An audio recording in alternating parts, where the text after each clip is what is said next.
मामला सुपौल जिले के त्रिवेणीगंज अनुमंडलीय मुख्यालय स्थित त्रिवेणीगंज अनुमंडलीय अस्पताल निगरानी में बनाया गया बुनियादी केंद्र को कोविड केयर सेंटर की है। मामला सुपौल जिले के त्रिवेणीगंज अनुमंडलीय मुख्यालय स्थित त्रिवेणीगंज अनुमंडलीय अस्पताल निगरानी में बनाया गया बुनियादी केंद्र को कोविड केयर सेंटर की है। त्रिवेणीगंज में चल रहे कोविड केयर सेंटर के बाहर सड़क पर हुई कोरोना से महादर्द गरीब पीड़ित मरीज की मौत के मामले में डीएम महेंद्र कुमार ने घंटों बारीकी से जांच की।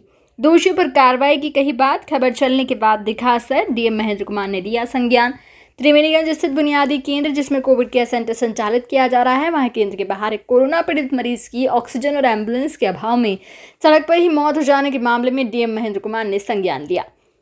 उन्होंने आज शाम त्रिवेणीगंज के बुनियादी केंद्र में संचालित कोविड केयर केंद्र पहुंचे और घटना की बारीकी से जांच की, जिसके बाद डीएम महेंद्र कुमार ने बताया कि सीसीटीवी फुटेज देखने के और मौजूद डॉक्टर और कर्मियों से पूछताछ के बाद पता चला कि मरीज 12 बजे के आसपास कोविड केयर सेंटर में भर्ती हुआ था। उस दौरान उसका ऑक्सीजन लेवल काफ़ी कम था। उसे ऑक्सीजन लगाया गया, लेकिन गंभीर हालत को देखते हुए उसे रेफर कर एम्बुलेंस आने का इंतजार किया जा रहा था। मरीज के परिजन कोविड सेंटर में घुस गए और इलाजरत मरीज से ऑक्सीजन हटा दिया और उसे बाहर ले आए। मरीज की हालत सुधर रही थी क्योंकि 3:52 पर मरीज खुद चलकर कोविड केयर से बाहर निकल कर आया था। अस्पताल में सिर्फ एक सरकारी एम्बुलेंस है। उस समय किसी मरीज को लेकर एम्बुलेंस बाहर गई हुई थी, लिहाजा मरीज बाहर के परिसर में सड़क पर ही एम्बुलेंस का इंतजार कर रहा था। इस बीच मरीज की हालत बिगड़ गई। इसकी सूचना के बाद कोविड केयर में मौजूद कर्मी ऑक्सीजन सिलेंडर लेकर गए और उसे लगा दिया। एम्बुलेंस जब तक आई उससे कुछ देर पहले मरीज की मौत हो चुकी थी। ये भी बताया गया कि मृतक के परिजन जो आरोप लगा रहे हैं कि ऑक्सीजन उसे मरने के बाद लगाया गया है, वो गलत है, क्योंकि जब उसे ऑक्सीजन लगाया गया था तब उसकी सांसें चल रही थी। लिहाजा जो भी इस मामले में दोषी होगा उस पर कार्रवाई की जाएगी, क्योंकि स्पष्ट निर्देश है कि कोई भी अन्य व्यक्ति कोविड केयर सेंटर के अंदर प्रवेश नहीं करेगा। तो ऐसे में मरीज के परिजन कैसे अंदर घुस गए, इसके लिए प्रतिनियुक्त मजिस्ट्रेट जिम्मेदार है। इसके अलावा इस मामले में जो भी दोषी है, जांच उपरांत उसके विरुद्ध समुचित कार्रवाई की जाएगी। खैर, डीएम साहब ने इस मामले में जांच कर ली है। फिलहाल दोषियों के विरुद्ध कार्रवाई करने की बात कही है, लेकिन इस घटना ने कई सारे सवाल खड़े कर दिए हैं। जो मरीज को रेफर किया गया तो उन्हें एम्बुलेंस मुहैया कराने में इतनी देर क्यों लगी? सरकारी एम्बुलेंस नहीं थी तो प्राइवेट का भी जुगाड़ किया जाना चाहिए था।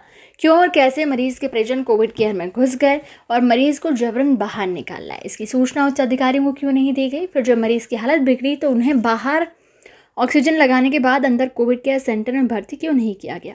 बहुत सारे ऐसे सवाल हैं जिसका उत्तर ढूंढने की आवश्यकता है। इसके बाद मामला साफ हो सकता है।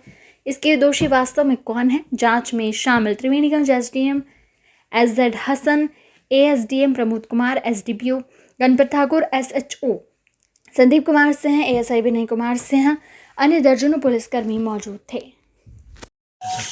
उस मामले में क्या कहा? उसमें कल जो पेशेंट आए थे 12 बजे के आसपास, 12:08 पे यहाँ पे भर्ती हुए, उनका SpO2 लेवल कम था, उनको ऑक्सीजन कंसनट्रेटर दिया गया था। ऑक्सीजन कंसनट्रेटर के साथ थे, SpO2 लेवल कम था, तो उनको तुरंत रेफ़र करने की आवश्यकता थी। जो हम लोग के पास अपना एम्बुलेंस था, वो उसी समय एक और पेशेंट को रेफ़र किया गया था। यहाँ 24/7 एक एम्बुलेंस रखने का डायरेक्शन है। वो एम्बुलेंस ऑलरेडी सुपौल गया हुआ था एक पेशेंट को लेके। 2 बजे के बाद जब ड्यूटी चेंज हुई कंसर्न नर्स की, तो जो उनके बाद ड्यूटी पे आई हैं उनका कहना है कि इनके परिजन वगैरह भी थे। 2-3 लोग, शुरू में एक लेडी थी और एक इनका बेटा था, उसके बाद कुछ और परिजन आए। जो पहली गलती मुझे दिख रही है वो ये कि परिजन को कोविड केयर सेंटर के अंदर आने का कोई अधिकार नहीं है। ये एनफोर्स करना हम लोग की जिम्मेवारी है। तो जो मैजिस्ट्रेट और जो पुलिस बल इस समय अनुपस्थित थे, उन पर हम लोग तो कार्रवाई प्रथम दृष्टया करेंगे। उसके बाद जब अंदर गए तो परिजन, डिस्पाइट कि उनका ऑक्सीजन लेवल कम था, ऑक्सीजन की कोई कमी नहीं है। जैसा मैं स्पष्ट तौर पे बता दूं, जिले में भी और इस कोविड केयर सेंटर में भी ऑक्सीजन पर्याप्त था, ऑक्सीजन कंसनट्रेटर पर्याप्त था। उनके परिजन उनको बिना एम्बुलेंस की उपलब्धता के ऑक्सीजन कंसनट्रेटर हटा के नीचे ले आए। 3:52 पे, जैसा कि सीसीटीवी फुटेज से देखा जा सकता है, वो वॉक करते हुए पेशेंट नीचे आए। तो पहली गलती ये थी कि ऑक्सीजन सपोर्ट उनको उस स्थिति में, जब उनका SpO2 लेवल कम है, तो हटाने की ज़रूरत नहीं थी। जो ड्यूटी पे नर्स थी, अभी उनसे बात हुई है, उनका ये कहना है कि जो नीचे आए तो अनस्टेबल हो रहे थे क्योंकि ऑक्सीजन लेवल कम था, तो दौड़ के पीछे से ऑक्सीजन सिलेंडर ला के तब लगाई है। ये बताया जाना कि उस समय वो डेड था, ये गलत है। उस समय उनकी सांस चल रही थी। तुरंत जब एम्बुलेंस आया है, उसके जस्ट पहले इनको डेड डिक्लेयर किया गया है। तो 2-3 चीज़ जैसा कि मैंने पहले बताया कि ऑक्सीजन पर्याप्त है, बेड भी पर्याप्त है हम लोग के पास। परिजन कोविड केयर सेंटर के अंदर कैसे आएँ, यहाँ पे लूपहोल है जिसकी कि हम लोग जांच करके कार्रवाई करेंगे। दूसरा, इस अस्पताल में और अनुमंडल अस्पताल में 5 में से 4 डॉक्टर पॉजिटिव हो गए। केवल 1 डॉक्टर थे और 1 डॉक्टर जो थे वो अटेंड किए थे उस पेशेंट को।